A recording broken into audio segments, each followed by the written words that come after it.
नमस्ते, मैं Sandeep Kulkarni dynamic fund review की तरफ से आपका हार्दिक स्वागत करता हूं। आज का जो टॉपिक है वो है हार्डनेस टेस्टिंग यानी BHN, Brinell hardness number. Hardness testing के ऊपर ये वीडियो बनाते समय मुझे काफी खुशी हो रही है कि अलग एक टॉपिक लेके आज हम आपके सामने आ रहे हैं और इस तरह अलग-अलग टॉपिक के ऊपर भी वीडियो बनाना है और यही ध्यान में रखते हुए आज हम इस अलग टॉपिक को लेके आपके सामने आए हुए हैं, हार्डनेस टेस्टिंग। तो हार्डनेस टेस्टिंग फाउंड्री इंडस्ट्री में बहुत इंपॉर्टेंट एस्पेक्ट है।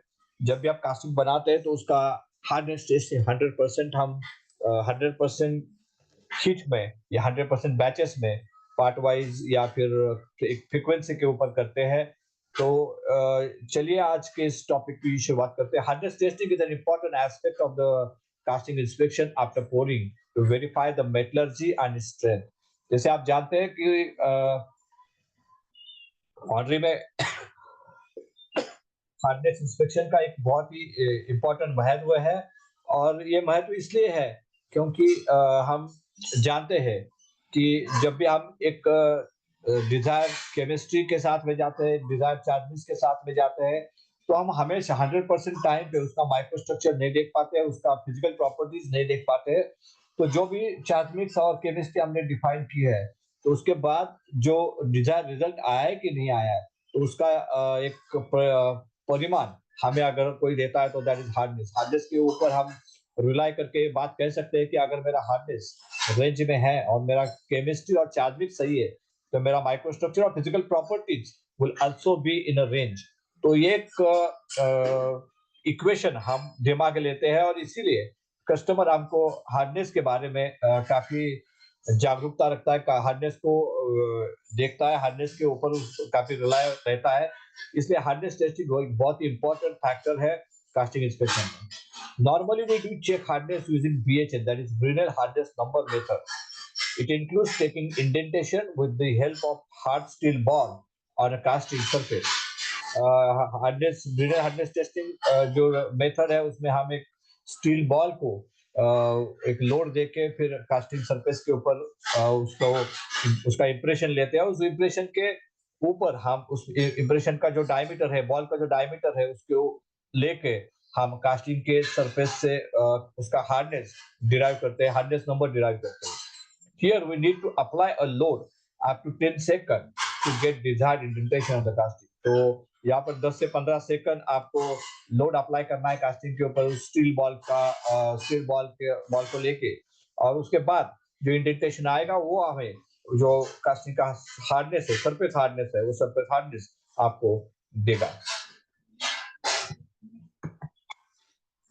Hardness testing also can be done with the help of Rockwell method, where the ball used is less than 4 mm in diameter, whereas in Brinell hardness testing, it is 5 to 10 mm in diameter. इसके साथ में Rockwell method भी एक method है जिससे आप hardness testing कर सकते हैं। Also in Rockwell, we check the depth of the indentation, whereas in Brinell hardness, we check the width of the diameter. तो ये एक डिफरेंस है। रॉकवेल में हम नॉर्मली डेप्थ को मेजर करते हैं इंडेंटेशन की, जहां पर ब्रिनल हार्डनेस में हम विड्थ को डायमीटर के विड्थ को इंडेंटेशन के डायमीटर के विड्थ को मेजर करते हैं। तो ये डिफरेंस है रॉकवेल में और ब्रिनल में। ISO 6506 -1 colon 2014 is a standard normally used for mineral hardness testing. ये जो स्टैंडर्ड है, आईएसओ स्टैंडर्ड है, आईएसओ 6506-1 2014 का वर्जन है। ये नॉर्मली एज ए स्टैंडर्ड इस्तेमाल किया जाता है मिneral hardness टेस्टिंग में। There are also two more types of hardness testing available. Brinell और रॉकवेल को छोड़ के क्नूक हार्डनेस टेस्टिंग और विकर्स हार्डनेस टेस्टिंग, ये भी दो अलग से हार्डनेस टेस्टिंग की टाइप्स है, लेकिन those are not much popular. The most popular is Brinell hardness testing, which is we call as a BHN testing. तो इसी को लेके आज का हम वीडियो बनाने जा रहे हैं। Normally we use 10 mm ball for testing hardness with the applied load of 3000। तो यहाँ पर 5 और 10 mm के बॉल मैंने पहले आपको बताया कि नॉर्मली होता है। तो ये जो 10 mm का बॉल है उसके लिए 10 mm के बॉल के लिए 3000 kg का लोड अप्लाई किया जाता है। 3000 kg load is applied. Tolerance here for the ball is 0.005 mm जो टॉलरेंस बॉल का 0.5 mm तक रहता है, plus minus 0.5। In case of smaller casting, we can use 5 mm ball with 750 kg load। जैसे मैंने बताया 10 mm के साथ में 5 mm बॉल भी हम इस्तेमाल करते हैं हार्डनेस टेस्टिंग के लिए। तो जैसे कास्टिंग छोटा होता जाएगा, हमारा बॉल साइज कम होता जाएगा, कास्टिंग जैसे बड़ा होगा, हमारा बॉल साइज बड़ा रहेगा। तो 5 mm के लिए हम 750 kg लोड अप्लाई करते हैं। So the ball diameter is depending on the casting geometry and the casting thickness। Casting के थिकनेस के ऊपर उसका बॉल का डायमीटर डिसाइड होगा, और वो जितना डायमीटर है उस हिसाब से आपको लोड अप्लाई करना है। अगर 5 mm है तो 750 kg, 10 mm है तो 3000 किलो लोड आपको अप्लाई करना है। Ball material user is normally carbide steel. जो स्टील बॉल इस्तेमाल करेंगे हम 5 mm या 10 mm, उसका जो मटेरियल है that is carbide steel. This is a picture of harness machine। You can see lever is there, microscope जहाँ पर हम उसका इंडेंटेशन मेजर करते हैं। Then indenter is there, elevating screw is there, hand wheel is there, then hanger with the load is there। तो ये सारे machine के अलग अलग पहलू है, मशीन के अलग अलग स्पेयर पार्ट्स है, या फिर मशीन के अलग अलग यंत्रणा है जिससे हम उस मशीन को चलाते हैं। उसके साथ में राइट साइड में आप देख रहे हो माइक्रोस्कोप, जिसके नीचे हम कास्टिंग सरफेस रख के फिर उसका मेजरमेंट, इंडेंटेशन का मेजरमेंट लेते हैं। वो माइक्रोस्कोप है यहाँ पर दिखाई दिया है आपके रेफरेंस के लिए। So design of BHN machine and microscope. ये आप देख रहे हैं इंडेंटेशन का किस तरह दिखता है, इंप्रेशन किस तरह होता है उसका। तो या लोड जब भी आप प्रेस करेंगे, कास्टिंग के ऊपर प्रेशर देंगे लोड का, तो जो बॉल है वो कास्टिंग के सरफेस के अंदर इंडेंट हो जाएगी, और वो इंडेंटेशन जो भी आएगा उस विड्थ को हम मेजर करते हैं। यहाँ पर कुछ जो दिया है उसमें L that is load applied, that may be 750 kg और 3000 kg depending on the ball diameter। Capital D is the diameter of the ball, it may be 10 mm or 5 mm। Small d is the indentation or diameter of indentation on the casting, जिससे हम casting का hardness इस indentation को लेके हम major करते हैं। Here D1 and D2 should be equal। D1 and D2 यानी उस डायमीटर के दो अलग अलग तरह के पहलू है, वो इक्वल होने चाहिए। वो अगर इक्वल नहीं है then your impression is oblong and you will get wrong reading। तो हमें एब्लॉन्ग रीडिंग नहीं चाहिए। सो D1 D2 should be equal. तो जब ये हार्डनेस आप वेरीफाई करेंगे तो D1 D2 को मेजर करिए, वो इक्वल है तो ही वो इंडेंटेशन आप ग्राह्य करके उसके ऊपर आप हार्डनेस नंबर निकालिए। अगर D1 D2 अलग अलग है, अलग रिप्रेजेंट करते हैं, तो डेफिनेटली आपका बॉल का इंप्रेशन जो है वो एब्लॉन्ग होगा, और उससे आपका जो रीडिंग आया है वो भी गलत होगा। Minimum distance of the edge of the casting surface from the center of indentation is 2D। तो ये बहुत ही इंपॉर्टेंट चीज है। कई बार हम देखते हैं कि गलत तरीके से हम हार्डनेस देखते हैं। आपका बॉल 15 mm है और हम 10 mm का बॉल उसके ऊपर लगाते हैं, तो that will never give you right reading. क्योंकि 15 mm के वॉल थिकनेस के ऊपर अगर हम 10 mm का बॉल लगाएंगे तो दोनों तरफ जो डिस्टेंस रहेगा, दोनों तरफ जो वॉल बचेगी बहुत कम होगी, जिससे आपका इंडेंटेशन एब्लॉन्ग होगा, आपका इंडेंटेशन सही नहीं होगा, और जो रिजल्ट आपको दिखाई देगा वो गलत होगा। तो it's very important to understand this. Minimum distance of edge of the casting surface from the edge for the center of the indentation is 2D। तो जो इंडेंटेशन के सेंटर से कास्टिंग का एज है उसका डिस्टेंस कम से कम 2D होना चाहिए।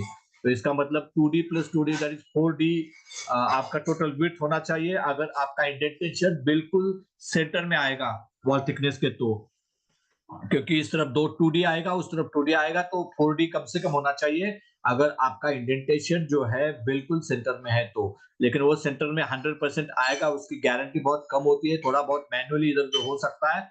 That is why we generally keep it 5D। तो इट शुड बी 5D। तो अगर आपको 10 mm का बॉल इस्तेमाल करना है तो कम से कम 50 mm का जो थिकनेस है वो होना चाहिए, तभी आप 10 एमएम का बॉल इस्तेमाल कर सकते हैं। 5 एमएम के बॉल के लिए it should be at least 25 MM. तो ये बहुत ही इम्पोर्टेंट एस्पेक्ट है जिसे हम नॉर्मली नजरअंदाज करते हैं। So this should be understand and use in hardness testing. आपको ध्यान में रखना बहुत जरूरी है। We normally make this mistake and do not change the ball and take impression with bigger size ball on smaller casting। तो छोटे casting में हम बड़े साइज से बॉल से इंप्रेशन लेते हैं। कई बार होता है कि कोई आपका बॉल 10 एमएम का लगाया और आपका छोटा कास्टिंग आया है, तो जो हार्डनेस चेक करने वाला आदमी है तो वो थोड़ा सा उसमें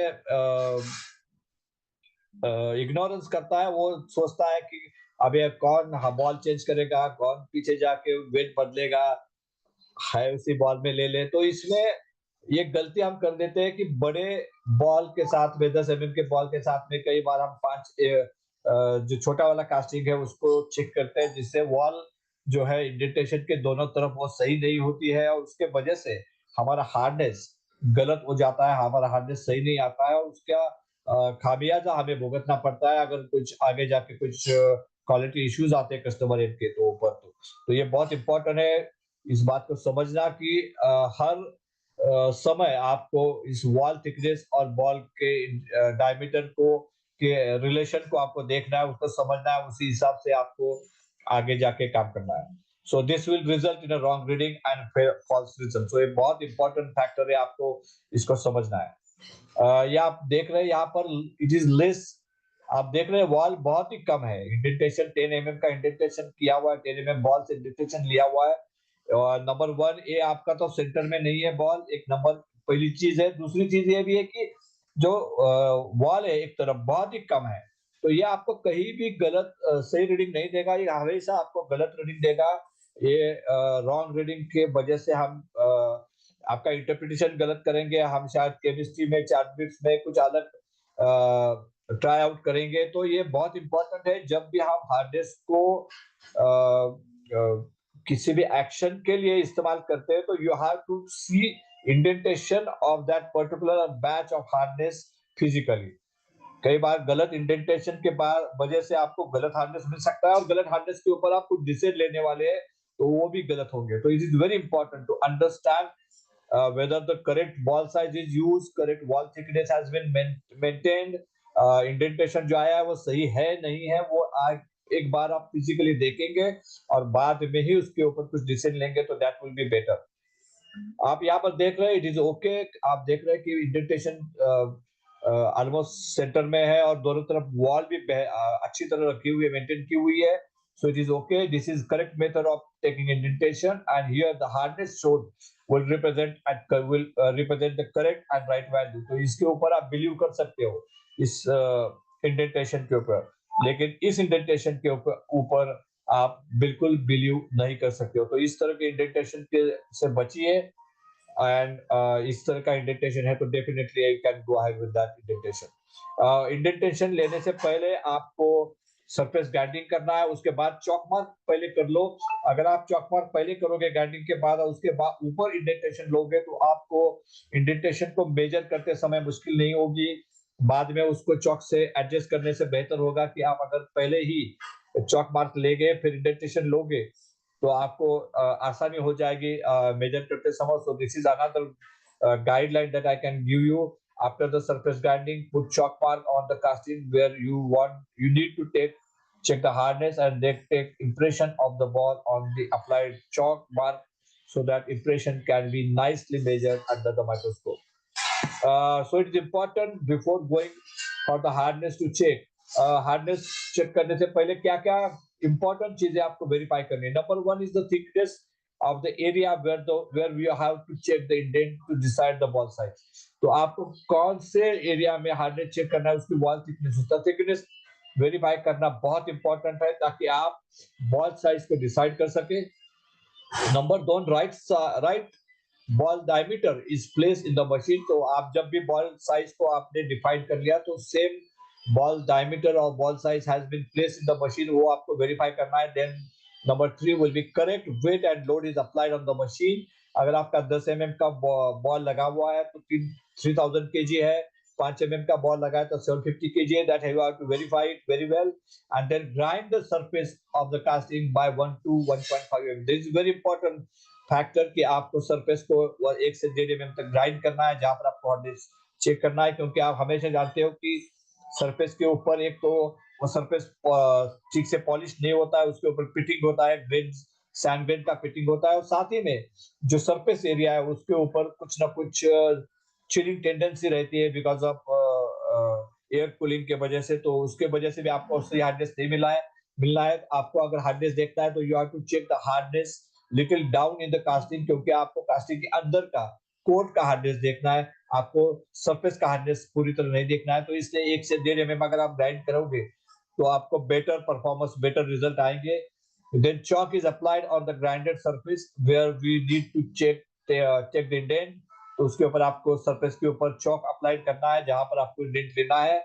We provide 10 second 15 seconds load after ball is press on the casting. आपको 10 से 15 सेकंड का लोड आपको कास्टिंग के ऊपर देना है। You have to provide that load after you press the ball on the casting and then check the indentation and get your casting hardness। उसके बाद आप इंडेंटेशन आपको मिल जाएगा, और इंडेंटेशन को आप माइक्रोस्कोप से देख के उसको मेजर करके you can get your hardness, casting hardness. Do not consider the oblong ball impression reading for the taking hardness reading। ये बहुत इंपॉर्टेंट फैक्टर है। अगर आपका जो इंप्रेशन है, बॉल का इंप्रेशन अगर एब्लॉन्ग है, जैसे मैंने बताया आपको D1 is not equal to D2, तो वो बॉल का इंप्रेशन एब्लॉन्ग है, तो उसको आप बिल्कुल हार्डनेस टेस्टिंग के लिए उस इंप्रेशन को या उस बॉल के रीडिंग को मत लीजिए। एक अलग बॉल, अलग इंप्रेशन आप लीजिए और उसको आप लीजिए। ये एब्लॉन्ग होने के कारण क्या है? Once you get an oblong ball reading means your ball fitting is not correct। तो एक तो है आपका बॉल फिटिंग सही नहीं हुआ है, वो टेढ़ा बैठा है, या फिर wall thickness is not right. Wall thickness आपकी जो बॉल के डायमीटर के हिसाब से रखनी है वो सही नहीं है, या फिर casting is not properly mounted. जब जो टेबल है, जो प्लेट है जिसके ऊपर आपने कास्टिंग रखा हुआ है, that is not mounted properly. वो अगर टेढ़ा है, वो अगर कैंटिलीवर है, वो टेढ़ा पड़ा हुआ है, वो ठीक से रेस्ट नहीं हुआ है, तो उससे भी आपको एब्लॉन्ग आएगा। Then place on the testing machine, then life of ball is over, that is life is ball is already expire। वो बॉल अगर डैमेज हुआ है, या फिर उसका बॉल का डायमीटर सही नहीं है, तो उसके वजह से भी आपका जो इंप्रेशन है एब्लॉन्ग आ सकता है। So all these factor you have to understand and correct them and retake your impression to get right hardness reading। तो ये सारी चीजों को ध्यान में रखते हुए आपको उसको ओवरकम करना है। उसको ओवरकम करने के बाद आप वापस एक बार इंप्रेशन लीजिए, और फिर उसके बाद आपको सही हार्डनेस मिल सकता है। सो यहाँ पर एब्लॉन्ग, जैसे मैंने पहले बताया, D1 एंड D2, आपको यहाँ पर D1 and D2 should be equal. अगर वो इक्वल नहीं है तो वो एब्लॉन्ग कंडीशन है, और वो आपको गलत रीडिंग आपको दिखाई दी। So this is from my side, thank you very much. आपको शायद इस वीडियो के वजह से ब्रिडल हार्डनेस टेस्टिंग के बारे में कुछ नई जानकारी जरूर मिली होगी, या फिर आपका जो नॉलेज है वो फिर रिफ्रेश हो गया होगा। हम यही कोशिश करेंगे कि इस तरह के टॉपिक लेके आए जिससे आपका नॉलेज अपग्रेड हो जाए, आपका नॉलेज और बढ़े, आपका नॉलेज अगर जो भी है उसको एक बार रिफ्रेश भी हो जाए। And all this factors are very important in foundry. Normally we ignore it in our daily routine, daily practice में हम इसको इग्नोर करते हैं, उसको इतना तवज्जो नहीं देते हैं। तो डेफिनेटली इस तरह के वीडियो उस तरह के इग्नोरेंस को आपका आपके ऊपर जो प्रभाव डालते हैं, तो इस तरह के वीडियो डेफिनेटली हेल्प करेंगे कि आपको और ज्यादा अवेयरनेस आए, आप ज्यादा बेहतर तरीके से इन चीजों को अप्लाई करें। और इस उम्मीद के साथ इस वीडियो को मैं खत्म करता हूँ। Thank you very much for watching this video. Thank you.